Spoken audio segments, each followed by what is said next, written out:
Item ಯಾವುದೇ ಇರಲಿ try ಮಾಡಿ ಆಚಿ ಚಿಕನ್ ಮಸಾಲಾ. ಆಚಿ ಚಿಕನ್ ಮಸಾಲಾ. ಕೊಲ್ಲಿ ಯುದ್ಧದ ಎಫೆಕ್ಟ್ ಮತ್ತೆ ಪಾತಾಳಕ್ಕೆ ಸೆನ್ಸೆಕ್ಸ್ ಕುಸಿದು ಹೋಗಿದೆ. ಮುಂಬೈ ಷೇರು ಮಾರುಕಟ್ಟೆಯಲ್ಲಿ ರಕ್ತಪಾತ ಅಂತಲೇ ಹೇಳ್ಬೋದು ಇದನ್ನ. ಆರಂಭದಲ್ಲೇ ಕರಡಿ ಕುಣಿತ ಜೋರಾಗಿದೆ. ಸೆನ್ಸೆಕ್ಸ್ ನಲ್ಲಿ 1784 ಅಂಕಗಳಷ್ಟು ಭಾರಿ ಕುಸಿತ ಕಂಡಿದೆ.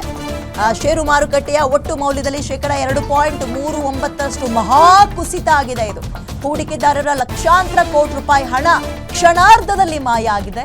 ನಿಫ್ಟಿಯಲ್ಲೂ 578 ಅಂಕಗಳ ಭಾರಿ ಕುಸಿತ ಆಗಿದ್ದು ಇನ್ನೂ ಒಂದೆರಡು ವಾರಗಳ ಕಾಲ ಷೇರು ಪೇಟೆಯಲ್ಲಿ ಕರಡಿ ಕುಣಿತ ಆಗುವ ಸಾಧ್ಯತೆ ಇದೆ. ಯುದ್ಧದ ಹಿನ್ನೆಲೆಯಲ್ಲಿ ಇಂಧನದ ಅಭಾವ ಒಂದ್ ಕಡೆ, ಮತ್ತೊಂದ್ ಕಡೆ ಹೂಡಿಕೆದಾರರ ನಿರಾಸಕ್ತಿಯಲ್ಲಿ ಏನಾಗುತ್ತಪ್ಪ ಅಂತ ಆತಂಕ.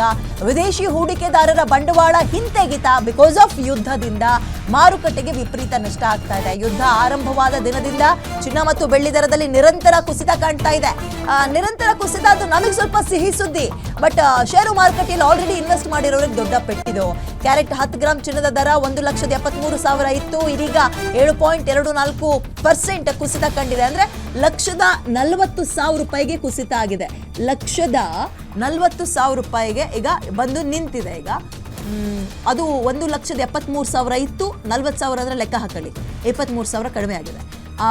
ಈಗ ಈ ಯುದ್ಧ ಹಿಂಗೆ ಮುಂದುವರಿತಾ ಹೋದ್ರೆ ಷೇರು ಮಾರುಕಟ್ಟೆಯಲ್ಲಿ ಅಲ್ಲೋಲ ಕಲ್ಲೋಲ ಆಗೋದ್ರಲ್ಲಿ ಅನುಮಾನವೇ ಇಲ್ಲ.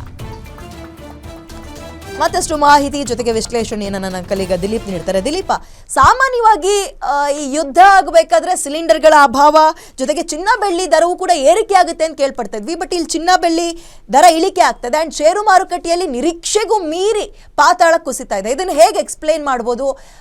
ಹೂಡಿಕೆ ಮಾಡೋಕೆ ಇದು ರೈಟ್ ಟೈಮ್ ಅಂತ ಅನ್ಸುತ್ತಾ ಕಡಿಮೆ ಆಗ್ತಾ ಇರೋದ್ರಿಂದ? ವಿದ್ಯಾ, ಮೊದಲಿಗೆ ಚಿನ್ನ ಬೆಳ್ಳಿ ದರದ ಬಗ್ಗೆ ಹೇಳೋದಾದರೆ, ಏನಂದ್ರೆ ಅಮೆರಿಕದ ರಿಸರ್ವ್ ಬ್ಯಾಂಕ್ ಇದೆ, ಅದರಲ್ಲಿ ಬಡ್ಡಿ ದರ ಇಳಿಕೆ ಮಾಡಲಾದ ಹಿನ್ನೆಲೆಯಲ್ಲಿ ಏನು ಹೂಡಿಕೆದಾರರ ಒಂದು ಗಮನ ಬ್ಯಾಂಕ್ಗಳತ್ತ ವಾಲಿದೆ. ಹಂಗಾಗಿ ಚಿನ್ನದ ಬೆಲೆಯಲ್ಲಿ ಒಂದು ಕುಸಿತ ಕಂಡು ಬಂದಿದೆ. ಆದರೆ ಈ ಕುಸಿತ ತಾತ್ಕಾಲಿಕ ಅಂತ ಹೇಳ್ಬೋದು. ಈ ಒಂದು ತಿಂಗಳ ಅಂತ್ಯದ ನಂತರ ಚಿನ್ನದ ಬೆಲೆಯಲ್ಲಿ ಮತ್ತೆ ಏರಿಕೆ ಕಂಡು ಬರ್ಬೋದು ಅನ್ನೋ ಸಾಧ್ಯತೆಗಳಿದ್ದಾವೆ. ಜೊತೆಗೆ ಏನು ಯುದ್ಧದ ಪರಿಣಾಮವಾಗಿ ಹೂಡಿಕೆದಾರರು ಏನಿದ್ದಾರೆ ಒಂದು ಭಾರತದಂಥ ದೇಶಗಳಿಂದ ಹೂಡಿಕೆಯನ್ನು ವಾಪಸ್ ತೆಗೆದುಕೊಳ್ತಿರೋ ಹಿನ್ನೆಲೆಯಲ್ಲಿ ವಿದೇಶಿ ಹೂಡಿಕೆದಾರರು ನಮ್ಮ ಷೇರು ಮಾರುಕಟ್ಟೆಯಲ್ಲಿ ಕುಸಿತ ಕಂಡು ಬರ್ತಾ ಇದೆ. ಇವೆರಡನ್ನು ಗಮನಿಸಿ ನೋಡೋದಾದರೆ ಇಲ್ಲಿ ಇನ್ನೊಂದು ಪ್ರಮುಖ ಅಂಶ ಕೂಡ ಗಮನಕ್ಕೆ ಬರುತ್ತೆ. ಏನಂದರೆ ಪೆಟ್ರೋಕೆಮಿಕಲ್ಸ್ ಉತ್ಪಾದನೆ ಏನಿದೆ ಅದಕ್ಕೆ ಭಾರಿ ಹೊಡೆತ ಬಿದ್ದಿದೆ. ಜೊತೆಗೆ ಪ್ಯಾಕೇಜಿಂಗ್ ಉದ್ಯಮಕ್ಕೂ ಕೂಡ ಹೊಡೆತ ಬಿದ್ದಿದೆ.